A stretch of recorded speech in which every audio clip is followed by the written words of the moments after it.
Hello everyone, good morning sa inyong lahat and then God bless po. It's Sunday, 5:38 na po ng umaga. Ito na naman, ang aga kong nagising.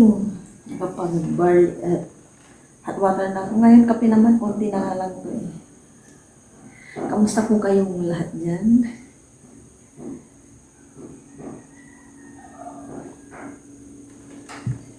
Napano ako, napaisip na pala mamalengke ako ngayon. Hindi na bukas. Baka kasi wala akong mabiling mga isda na iba ba. Siguro mamamalengke ako mamaya pero hindi ko pa nasasabi kaya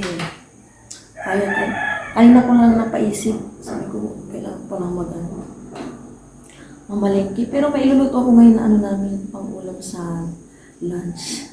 Yung upo. Yun nga kasi may na ako dyan, sardines, tsaka may stock na pala akong miswa. Yan, baka mamalengke ako siguro. Hindi ko sure kung sasama siya sa akin. Or bukas na lang. Pero pag namalengke ako ngayon, na tayo ngayon 22, Monday 23, ang palengke ko na siguro ulit yung 24 para kunin yung egg pie na in-order ko. Yung plano ko sa Christmas.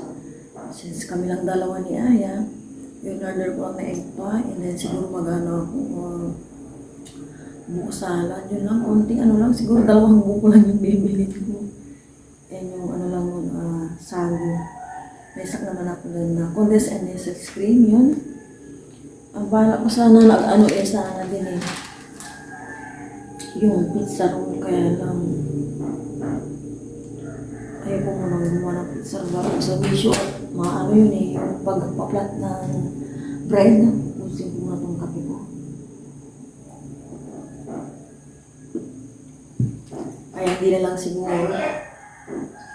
And then, baka magminudo ako sa 24. Mag-uulamin na.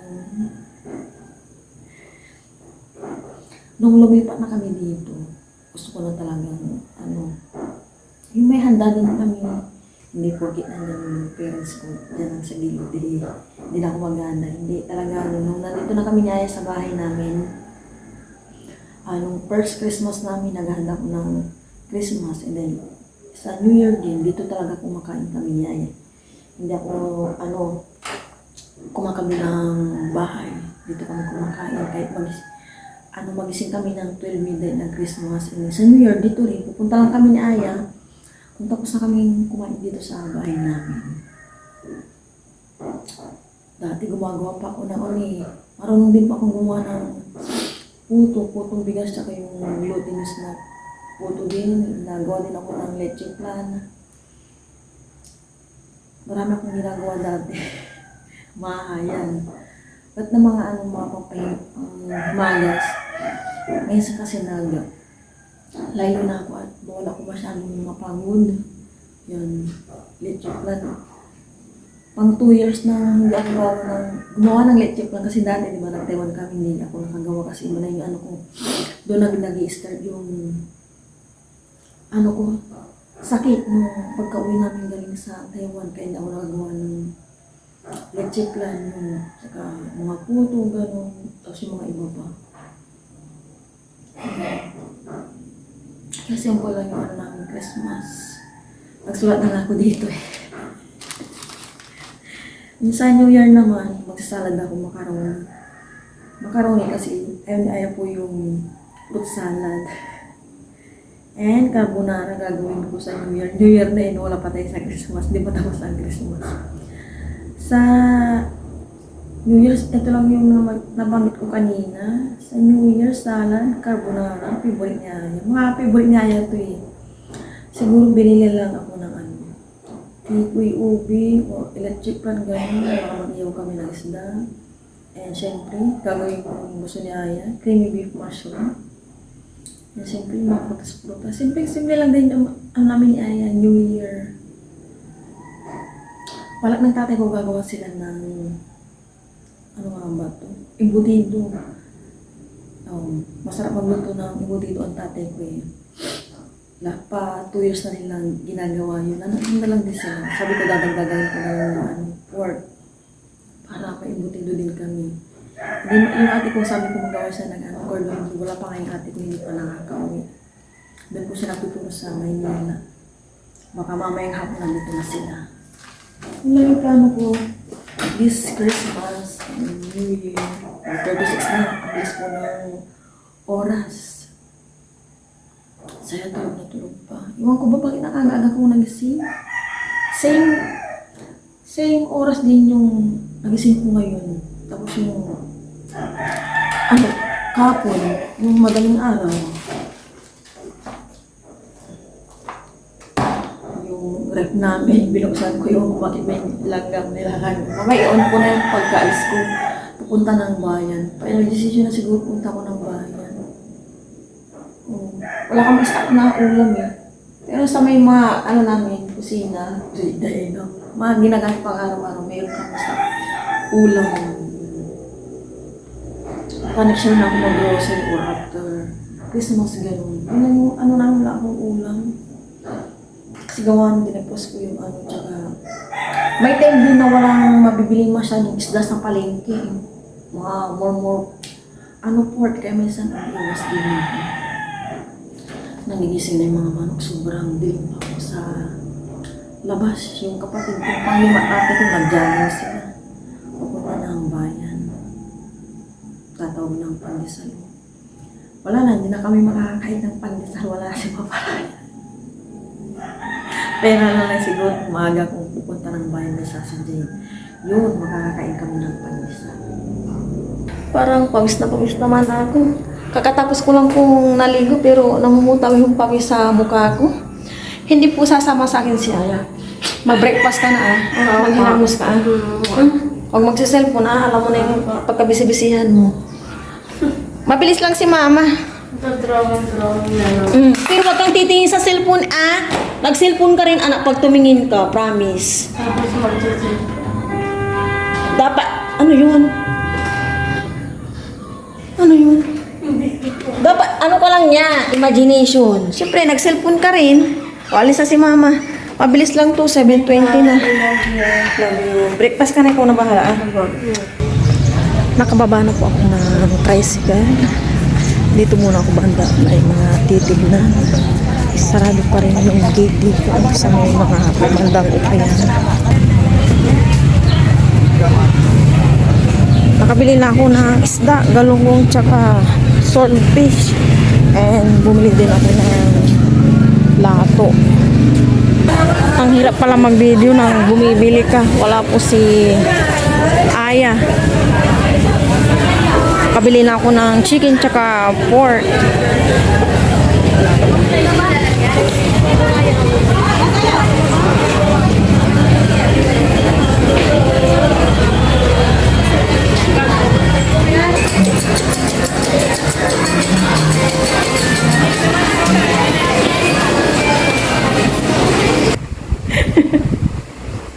Nakauwi na po ako ng bahay. May surprise ako kay Aya. Na yan mo. Kunin natin yung surprise natin kay Aya. Taran! Buksan mo Buksan mo. Sige, buksan mo. Ito, bumili ako ng bibingka. 20 pesos. Isa lang po siya, Kasi po to. Dahil nung nakaraan, naiwan namin or hindi namin alam kung nasaan yung palabok na binili ko. Ito maging merienda ni Aya na to. Kasi hindi, nag-breakfast na daw po siya ng Quaker Oats. Ako hindi pa, kape-kape lang kanina. Timpla ulit ako ng kape. Ano muna kami ni Aya? Breakfast. And ayusin ko yung aking binili. Nakapagtimpla na po ako ng kape. Breakfast na po kami ni Aya. Lord, maraming salamat po sa araw na ito. Love niyo po kami pag-invite ko doon. Ilang po inyo. Actually, nag-breakfast na po ako. Okay lang yun, Quaker Oats. Merienda po ni Aya, Nalunod nga yung Quaker Oats. Bakit? Dami ka. Natikman mo na itong bibingka, di ba? Opo. Nakakamiss lang yung bibingka noon, yung mga kabataan namin. Dalawang akap na, yung magkaakap to, 5 peso. Ito yung ganito na lang ngayon is 20 peso. Siyempre, iba na po yung ano ngayon. Hindi anak kasi gawa ng panahon din. Wala, nakwento ko lang. Na-compare ko lang. Hindi natin maiwasan mag-compare noon tsaka ngayon po, no? Kape-kape? Pero nagkape na ako yan. Kape ka ulit. Na ano po siguro yung mga nakaraan kasi more on ano kami ni Cheers. Thank you Lord for the Aya. So, para po At sa'yo. uric acid din po siguro ako. May ano din po ako sa ano eh. Paa. Okay? Is that okay? Yummy. Doon din ko po yan binili sa ano. May binili na namin ng palabong dati ni Aya. O yeah, tikman mo. Hindi ko na pinalagyan ng masyadong margarine. Hindi ko bet yung nilalagyan nilang margarine. Bibingka po para sa Christmas village. Kain po.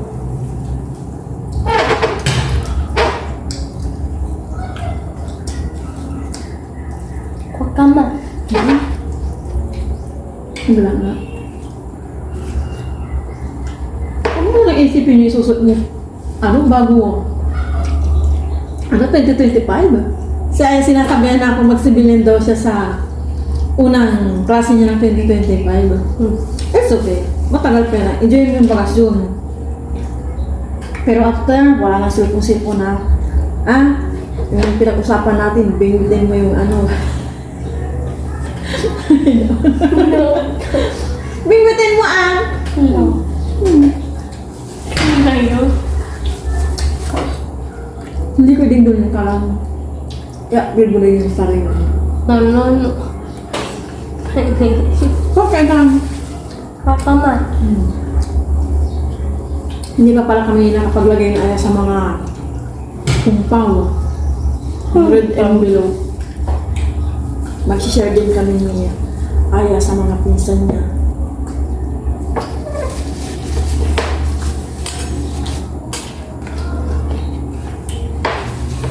I-share ko muna yung mga naipon ni Aya. Joke lang. Malamig yan kanina. No, hindi ka masarap lang kung isa. Dire-diretso na, hindi na tayo mag-aircon. Nag-off po si mama ng fan. Gusto Hindi. niya daw, yung fan niya. Ang kanya. Kasi gusto niya daw po namnamin yung kanyang ano. Kape. Lalamig eh. Maingay na po yung nagboboga pa po to. Tapos na po kami nag-breakfast ni Aya. Aya, paso yung ato anak sa may bag ko listahan. Ito na yung binili ko. Chicken to eh. Wings. Nakita ni Aya ukay. Tingnan po natin yung nabili kong ukay. 70 pesos. Di ko alam kung may magkakasya. Halika dito ya, short. Yeah, halika. Pero parang pang mama. Pwede rin kay Aya, pwede sa akin. Yung kanya. Ayun doon ni Aya. So sa akin na lang kaya.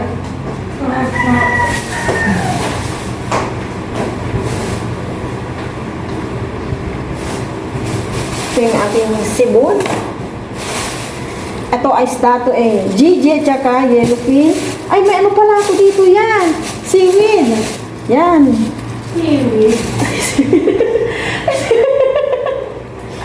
Lato, arorose. Lato. Yan lang po eh. Ito yung aking pork na 3/4. Pork na 3/4. Nagmahal po yung pork ngayon. Per kilo is 350 na dating 320. 350 ngayon yung isang kilo ng pork. Ito lang binili ko. Kasi pupunta naman kami ni Aya ng bayan sa Tuesday. Tama, Tuesday. Sa bisperas ng Pasko. Ayusin ko muna to. Nagpapatulong po ako kay Aya. Mag-prepare na po kami ng gagamitin namin sa aming lulutuin. Maluluto ko na itong upo with sardines. Pinag-prepare ko si Aya ng bawang sibuyas. Hindi ganyan kasi anak. Hindi mo balatan. Hindi babalatan ko. O damihan mo ng bawang para masarap tsaka mapango. Gilid-gilid lang yung dumi. Lalagyan ko rin po siya ng miswa. Iyon ko na po yung aming ref. Tanggalan mo na lang yun ng Po? ng Langga. Oo. Opo. Yan, dito ako magpipiller at malaki to. Oh, yung pillar ko kasing kulay ng upo. Ayun pa rin namin ko mabaho. Dito mabaho ah. Medyo mabaho. Yeah. Oo. Pwede na ah. 10-10 na, bilis ng oras sa ayos ko ng mga bagay-bagay. Patulong tayo kay Aya lagi ng hindi niya isipin na cellphone. Di ba ya? Hugasan ko muna ito bago ko slice. Mapulo ata yung kutsilyo ko. Tatanggalan pa pala ito ng buto. Buto. Mabaho? Hindi.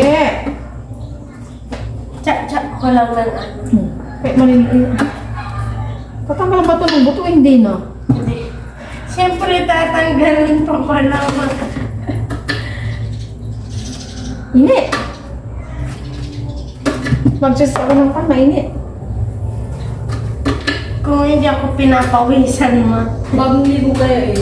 Tsaka alam mo na, may ano ako. Ay, sana matanggal na nang bumalik na yung aking pakiramdam. Pero ano, bigyan ko talaga mainitin tawa ko, pawisin.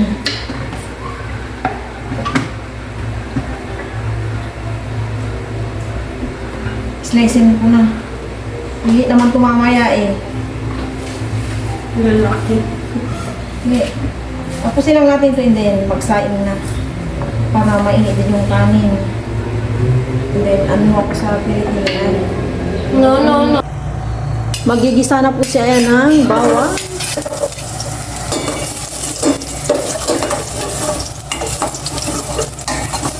Isunod mo na yung sibuyas niya.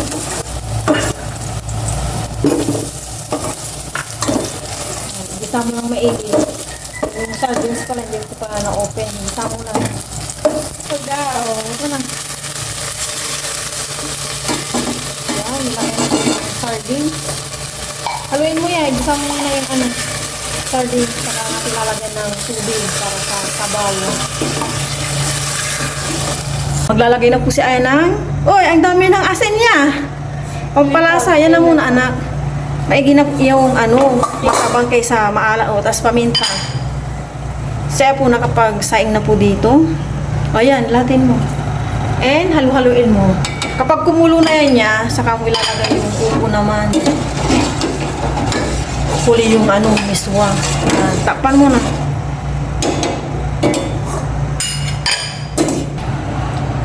Ilalagay ko na po itong upo. Sabi ko na kay Aya, ako muna baka magpilamsikan. So, para mapaatay yung sabaw namin. Si Aya na maglalagay na mismo mamaya. Sabi ko kay Aya, ako na para hindi magagwagan.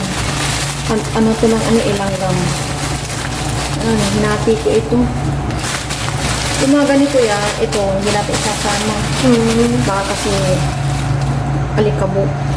Lahat mo na lang? Hindi gaganyan ko. Okay. Kaya pala hindi mo ako pinapa. No.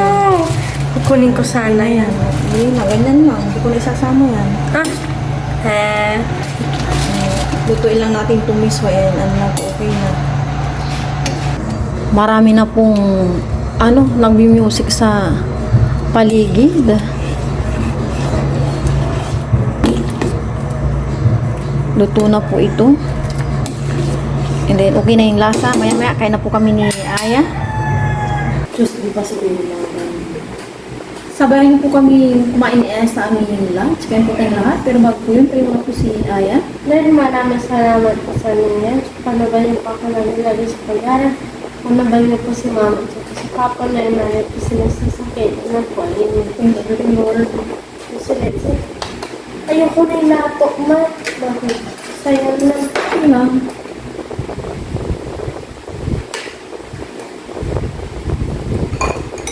Wow.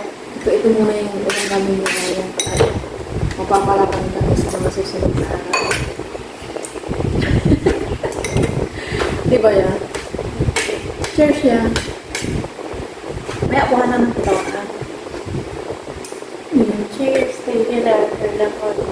Para po sa inyo, man po lahat. araw po ngayon na medyo malamig. Christmas na talaga. Sana laging ganito. Kahit summer.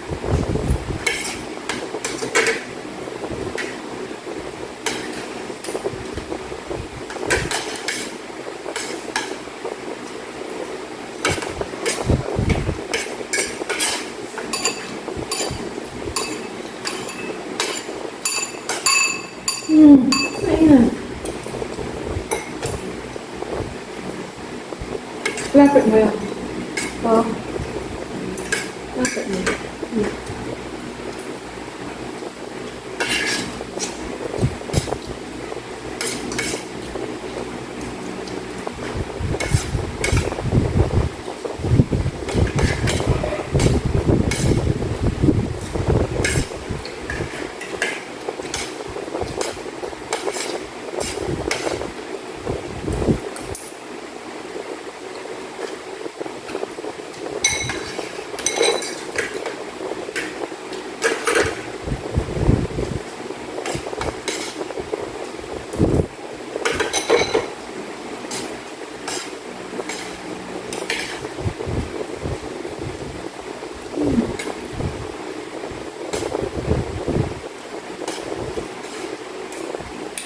Sobrang ng pangitaatan. Oh. Naahan ka. Hindi naman. Nakatok na siya. Agad na naman dito. Sakit sa ulo at mata.